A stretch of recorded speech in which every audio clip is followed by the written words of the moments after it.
Bulletproofing the cloud. So first off, who am I? I've been working in InfoSec for about 11 years, and I had about 5 years of hobby work before that. The primary interests for me are penetration testing, intrusion detection, and log correlation. I'm currently employed as an InfoSec generalist at a cloud provider, and I've previously worked at several Fortune 100 companies. After this talk, if you should need to reach me, you can get me at blindedscience@gmail.com. So what is this? The idea of cloud is it's not new anymore. A lot of people really understand what cloud is at this point. The problem we have is less of an understanding issue and more of knowing how cloud affects what we do day to day. A lot of the companies that are in the cloud space are approaching it as a very traditional type of environment. They treat it just like they would any other environment they put servers into. But my research that built this particular presentation is primarily a response to last year's presentation, which was Cloud Computing, a Weapon of Mass Destruction. I'll get into that in a few minutes. And a dissection of what the current security postures of the cloud providers out there, and a proposal for what they could do to improve their posture. So what is the cloud? And this is a very dictionary type response to that question. I'm just going to let you read it. I'm not going to go into it in depth. But in general, people, as they understand cloud, it's the use of shared resources to accomplish some sort of task. And we've got a variety of different things. We've got SaaS, we've got infrastructure as a service. For the purpose of this talk, I'm really focusing on cloud as infrastructure as a service. Or SaaS in a lesser case. Just to keep everyone on a lighthearted side, I want to keep this fun. So cloud is very serious business for a lot of people, and for us, this is a picture of a kitten.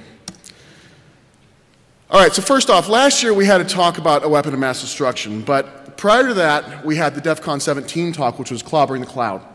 Clobbering the cloud really focused on using, or I shouldn't say it focused on, but it had an example of using the Salesforce environment to build a NIC2-based scanner. So they showed a tool called Sift2 that was run from the Salesforce environment to scan remote servers, which obviously is not what that was designed to do. Last year, though, we had cloud computing, weapon of mass destruction. And again, like I said, this talk is primarily built as a response to that particular talk. During that talk, they showed that cloud providers essentially aren't really doing much internal policing of their clients. Additionally, there's kind of an unofficial policy. While they have an official policy saying there's no scanning from the cloud, the unofficial policy is as long as complaints aren't received, nothing's going to be done about it. So what's wrong with the cloud? Why is there a problem here at all? The first problem we have is easy access. Most cloud providers build their environment so that people can get into it and out of it very quickly and easily. That allows us to have other problems, such as anonymity and fraud. And the issue of being anonymous isn't necessarily a problem, except for the fact that it leads to fraud.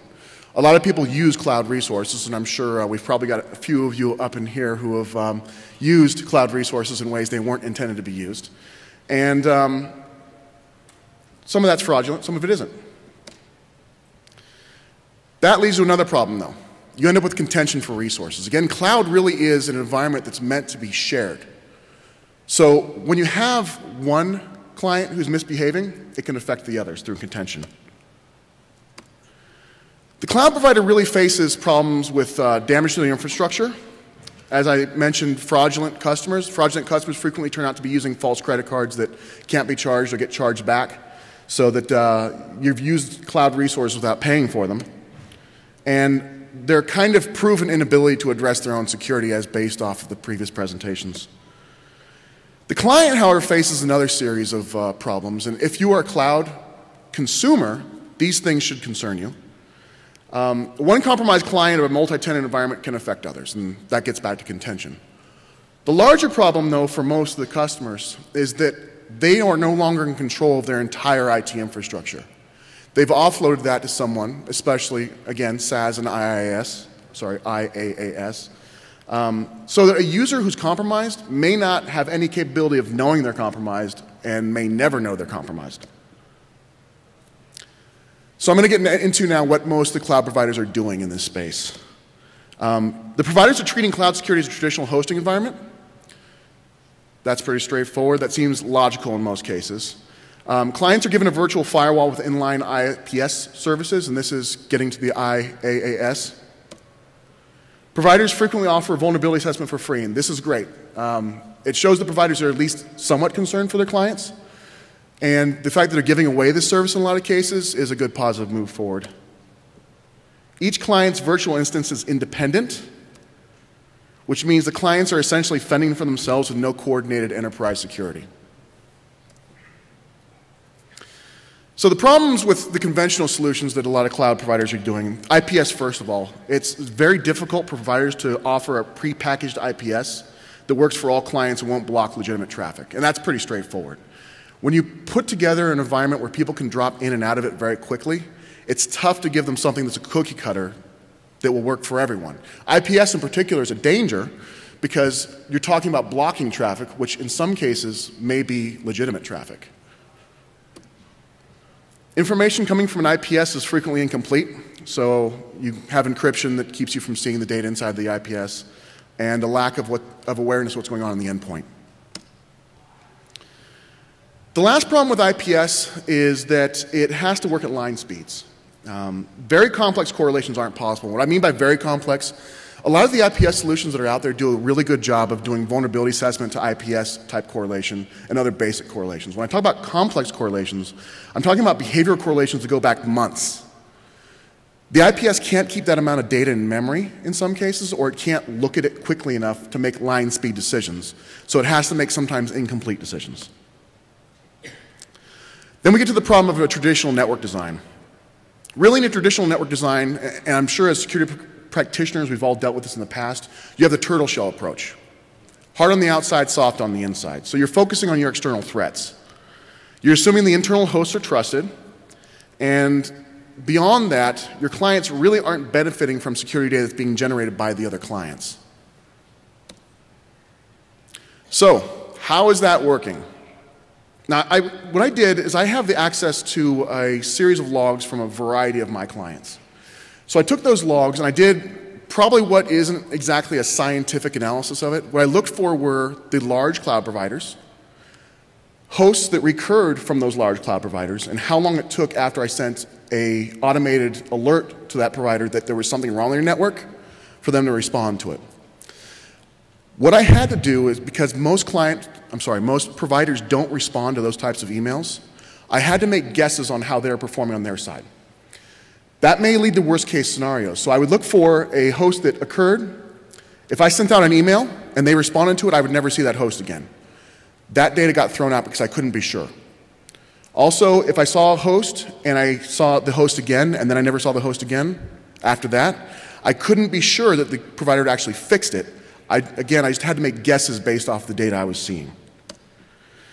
So I can't say for certain what the security posture is inside of a company, but I can guess the nature of the security posture based on behaviors of the network and their personnel. Guesses were based on how frequently a particular host contacted my network and how long it took for it to stop. So all my data is from the first 6 months of 2011. The first one is Amazon Web Services. Now, Amazon Web Services I had a single recurring host from, and given their size, that's probably a really good indicator that they're very responsive to emails or complaints of any sort about hosts on their network. This is the raw data, and I'm going to explain what this is here. This is coming from essentially a SIM. Each of these is 2 entries related to one event, and I color-coded them so you can understand they're 2 different things. In this particular case, what this is it's a sweep of my network for open Tomcat servers, and then following up an attempt to brute force those servers. So based on this, we know Amazon's response time to complaints and incidents is probably at least 14.5 hours, because that's the amount of time that occurred between the 2 incidents and when I complained about them to Amazon. Next up is Rackspace, which acquired SliceHost. There were 10 recurring hosts from Rackspace. Now, I should go into this noting rack space.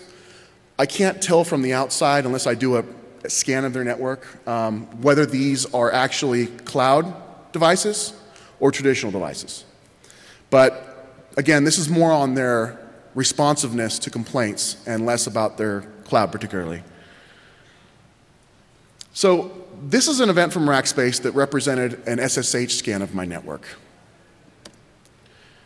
Rackspace's response wasn't as good as Amazon's, but I'm sure a lot of us dealing with incident response know that 48 hours is probably a little longer than we want it to be, but it's not completely unreasonable, because in a lot of cases you're trying to contact customers, verify what you're seeing, make sure that there was actually an abuse of the network going on, and sometimes that can take some time.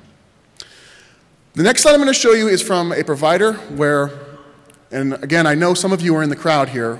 If you're looking for services that won't be shut off no matter how bad you are, go to SoftLayer. So I had 5 recurring hosts from SoftLayer. All of them spanned multiple days. And as far as I can tell, SoftLayer never responds to complaints or incidents, or at the very least, you can measure their response in months. I had 2 pieces of data here. Now, I'll clarify. The first one is actually an ICMP sweep that they do of my network every month. The second one is an SSH sweep. So I can understand that maybe if you get a complaint about an ICMP sweep, I'm not really sure why SoftLayer feels the need to scan my IP space once a month and ignore my complaints about it every month. But I can kind of understand that someone may say, okay, well, it's just an ICMP sweep. I'm not too worried about that. I'm going to ignore it. But if you look at the other case, it's a little more obvious, the SSH scan. It took them 9.5 days to respond to that. That's a week and a half. That's not the greatest response time, and I can't even be sure that they shut the host down. The host may have just given up trying to talk to me. So how can we tighten it up? Clients should have their own IDS firewall, but hosts that are attacking multiple clients should be detected and shunned by the provider. Clients aren't capable of sharing information with each other, or if they were, it would take a lot of effort on their part. The provider is actually in a unique situation where they can see all the traffic on the network if they try. So as a provider, if you've got a series of systems on the outside that are attacking pretty much all your customers, those customers may not have any idea that they're part of a coordinated attack, but you should, because you can see all of it. So the provider should be taking steps to help the clients protect themselves. They're not. The provider should also be looking for intentionally malicious internal clients. Consolidating events from all client environments to look for enterprise-threatening external agents improves things from the outside. But actually, if you look at how the providers are attacking security in the cloud, the single largest unaddressed threat is the client networks. The client networks are a danger to both the provider and the other clients, again because of contention and damage to the infrastructure. So why aren't the providers doing this, or what challenges are the providers being faced with? Well, the first one is frequent, rapid client changes. The nature of cloud is such that clients come and go all the time. You can't really be sure what they're doing with your network, and they're probably all doing something different altogether. Clients are going to have a wide variety of services, users, and ways of utilizing their resources. Your clients are in an unknown state, and by unknown, most of the clients are probably going to be normal, law-abiding citizens. They're going to sit on your network, use your resources, maybe run a web server, a database server, things like that. But you can't be certain of that. Some of the clients are going to be bad guys. Some of the clients aren't going to be bad guys, but they're going to be compromised by bad guys. So you've got a whole host of clients who are in an unknown state. If you're going to take action on incoming traffic, you need to, or even outgoing traffic, you need to be as close to 0% false positive as possible. You're taking action on behalf of the clients, right? A client in his environment knows what he's expecting to see. He knows, he can probably be pretty certain that a certain type of traffic does not belong on his network. You as a provider can't be as certain because you're trying to put together a cookie cutter sort of solution that works for everyone. So you need to make sure that you're as close to 0% false positive as possible if you're going to be taking action on these things. What stays the same? An inline IPS owned and controlled by the client. There's no reason why you shouldn't give them that. Firewall, again, owned and controlled by the client. And In most cases, these are virtualized firewalls for the cloud providers. Vulnerability assessment, we leave that in. All this stuff is well understood technology, and it allows clients baseline control over their own networks within the cloud. A lot of clients aren't going to use this stuff. A lot of clients of cloud are using cloud specifically because they don't want to have to run their own IT infrastructure, and their level of expertise is a little bit lower than what yours or other security practitioners might be. So they may not use the technologies at all, but at least you're providing them. All right, so what do we add to the infrastructure? How do we make this system, how do we start building the system that will protect our clients and us from potential damage? This seems pretty straightforward to me. Doing net flow inside your environment. Understanding what traffic is there, what traffic should be there, and kind of getting a baseline for what things are supposed to look like. We should be adding an enterprise-wide IDS. Now, this particular IDS should be completely out of the visibility and control of the clients, because again, they're in an unknown state. You don't want clients being able to see, you know, I am watching you and going to take action if you keep misbehaving. You don't want them to see that, and you don't, because if they can see it, then they can try to evade it. They're going to try to evade it anyways, but at the very least, you're keeping that within your own eyes. Network access control.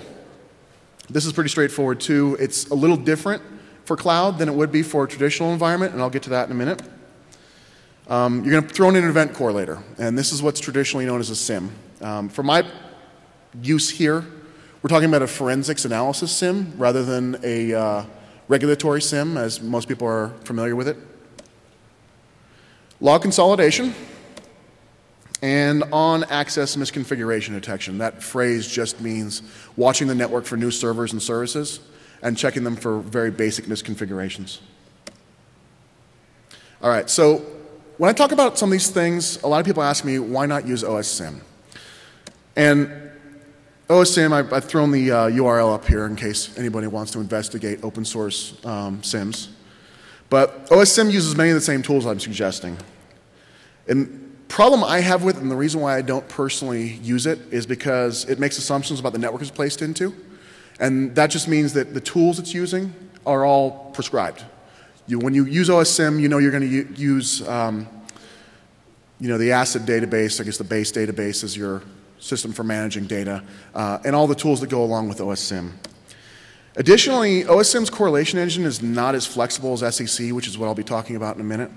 But OSSIM does have advantages. If you're looking for something where you won't have to manage it yourself, part of the problem with building something yourself is that you've got to deal with updates and keeping track of what's vulnerable. OSSIM, of course, takes care of all that for you. So with NetFlow in particular, I like to use a tool called NFDump. NetFlow, there are a lot of analyzers out there in the open source community. And by the way, all these tools I'm going to talk about, I specifically chose open source tools for this talk because I wanted to make sure that if any of you wanted to replicate this, you could. But there's a lot of NetFlow open source projects out there. Most of them are inactive. I chose NFDump from the variety of inactive projects or semi-active projects, mostly because really all it does is it throws everything into a database, and it provides you a lot of command line tools for manipulating that database. They have a front end for it called NFSend that I don't personally use, but it's convenient for scripting. So NetFlow, as we know, is used to monitor flows into and out of the network.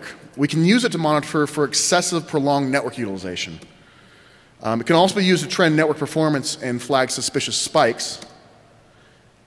Data for descent from internal switches and other network devices for analysis. Again, you're not relying on customer environment, so you're not relying on their virtual firewall. You're relying on all your infrastructure devices to give you this data.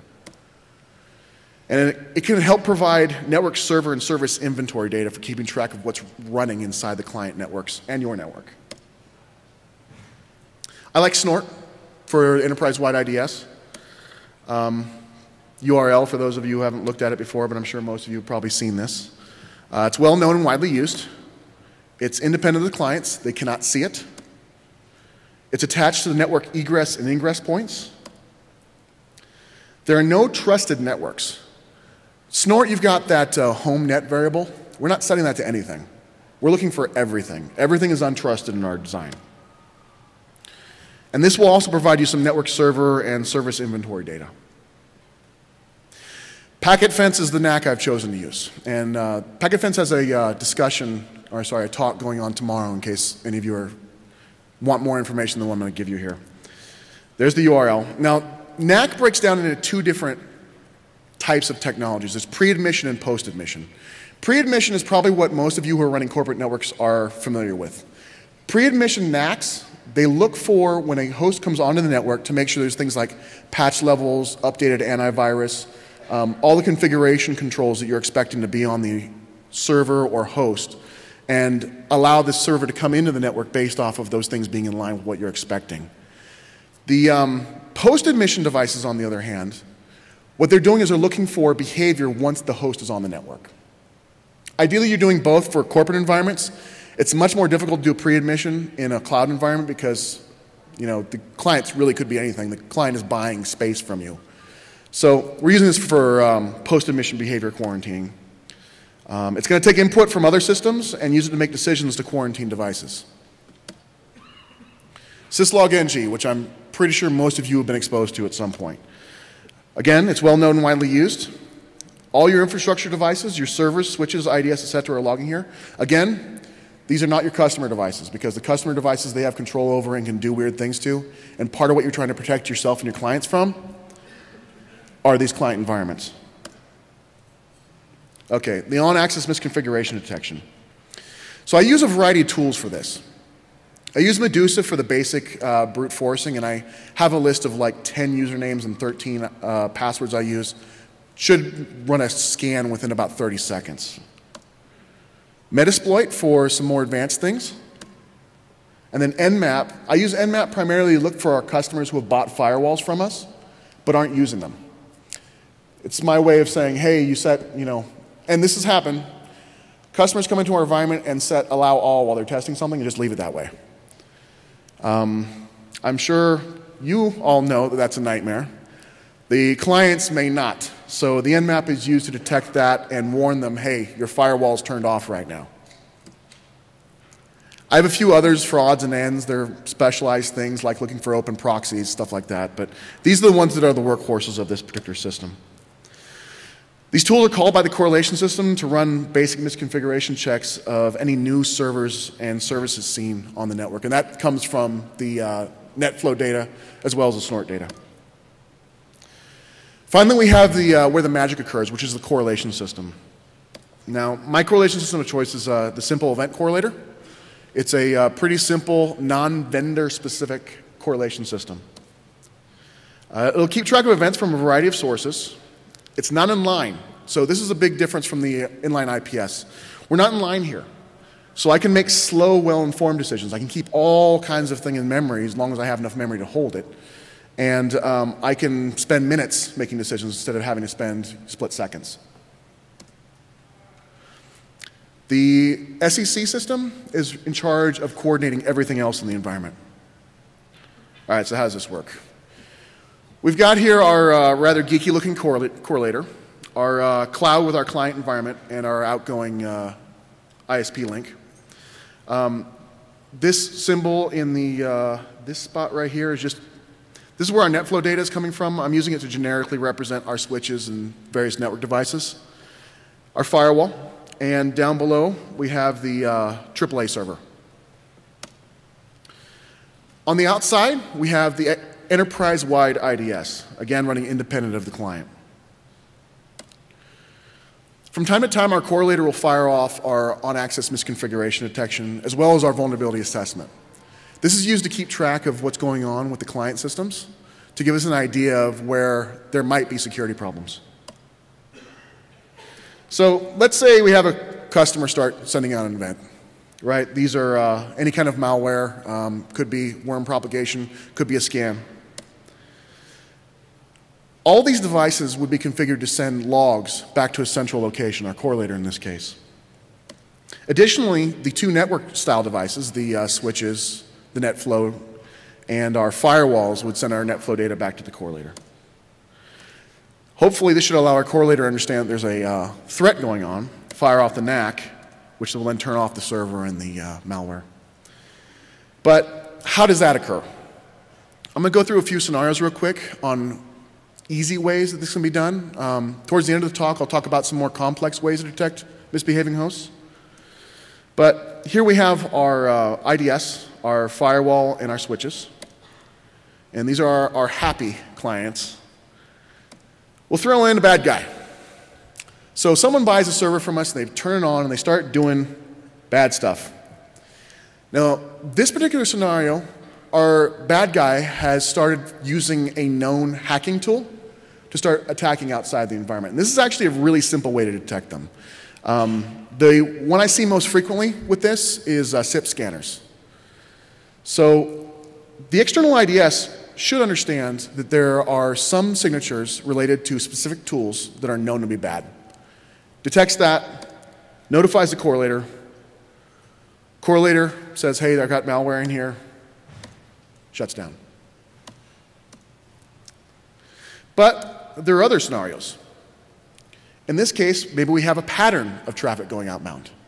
A series of packets that all together, or individually I should say, don't mean anything, but all together represent some sort of larger pattern. In this case, let's say we've got an ARP storm going on the inside. We could capture that with NetFlow. The NetFlow would tell the correlator something weird was going on. The correlator would have to make its own decision about that NetFlow data. And again, shut the host off. Now, a quick note about NFDump. And this is common with all NetFlow data. Unusual traffic patterns alone don't dictate an incident. What needs to be done is NFDump data has to be compared with IDS, firewall, and other data to look for anomalies. An example of this would be a traffic peak combined with the ARP collision messages coming from your switches could be indicative of an ARP cache overflow. And I should probably say that it's highly indicative of an ARP cache overflow. A traffic peak combined with many IRC events, probably some sort of botnet participation. As for the correlated IDS logs, there's a lot more information there, but it's limited to what we can see. A single event type, if it entered a server and then it was replayed by that server outbound several times, might be a worm. It might be email, but it might be a worm. If a server contacts successive servers using the same administrator protocol, so it's scanning outbound for like SSH, protocol scanning. I just threw this one up pretty quickly earlier today to give you guys an idea of the types of correlation. These are the most common ones I catch on my network. The red ones are the ones I've marked as being close to 100% of chance of bad stuff going on. The rest are things where I would send out an alert and have an administrator come and take a closer look. The first one's a sweep. So a sweep is just where an event is played from a host across multiple other hosts. Pretty straightforward. It's usually indicative of inventorying a network, sometimes protocol scanning, a variety of things. A scan is where one host contacts one host and just plays a bunch of different types of events. That's like Nessus, NIC2, those types of tools. A storm is one loud, noisy host generating a lot of traffic. That may or may not be something bad. Sometimes it's just someone sending out a bunch of email. Could be any number of things. Baseline delta is a much more complex correlation. What your correlator should be doing is keeping track of what's normal for your network. That's both for the types of events that occur on your network, how clients normally perform on your network, and what the network traffic looks like from the NetFlow data. Baseline delta, that is just a general name for anything that deviates significantly from that. Say 150 to 200% spike in traffic, new snort event types you've never seen before, things like that.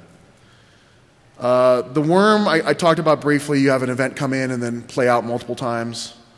Web scan is just like a NIC2 style scan. It's also where you've got a lot of 404s or 403s outbound, things that are not really completely normal for web traffic. Behavioral, I probably shouldn't actually include it here, but behavioral is based off of the snort behavioral events. Admin protocol, SSH scans. Attack tools are known attack tools, tools that, like the SIP I mentioned before, the SIP scanner. SIP vicious is a big one, by the way. And zombies, which, as I mentioned before, can sometimes be detected using IRC when you've got a big peak in network traffic. There's limitations to this kind of solution. The first one is you have to err on the side of caution. There may be traffic that looks very, very bad, but a customer is expecting it to be allowed on your network because it's totally normal. Getting back to the example of IRC connections. Say a customer has been using an IRC server on their system for a while, or even if they haven't, they just turn one up. And then they suddenly start streaming out a lot of video. Those by themselves aren't very bad, but you've got a peak combined with a bunch of IRC traffic that could look like a zombie. So you've got to be really careful on what you turn on, what you take action, what you turn off, and what you take action on. The system is primarily reactive.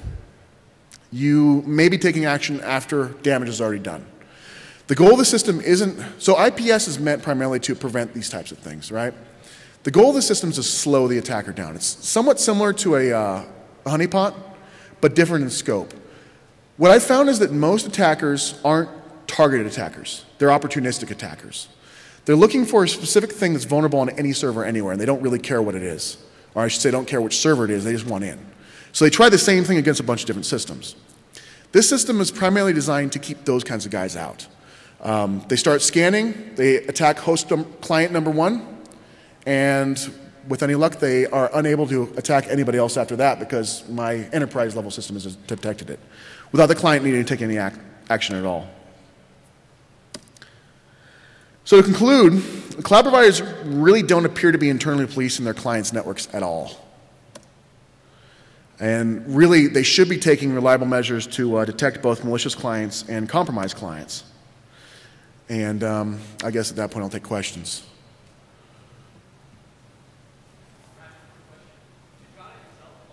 No, I have the advantage of, since I'm from a corporate environment, I have an excellent marketing person here who did the majority of the visual design for me. I'm nowhere near this talented. You mentioned about one client may compromise another.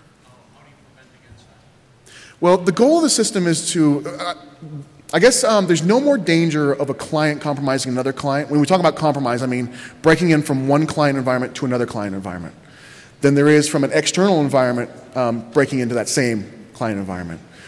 The concern for client to client is primarily one of contention. So when a client, and this is another thing we've seen, ARP storms, right? They start broadcasting just a lot of ARPs, trying to bypass the switches. What that does is it puts a load on the network, and so since it's a shared network, everyone else has less network throughput. What we do is we detect those sorts of things using an internal series of IDSs that I didn't really talk about here, or NetFlow data. Anybody else? No? Okay. Thank you for sitting through. I appreciate your time.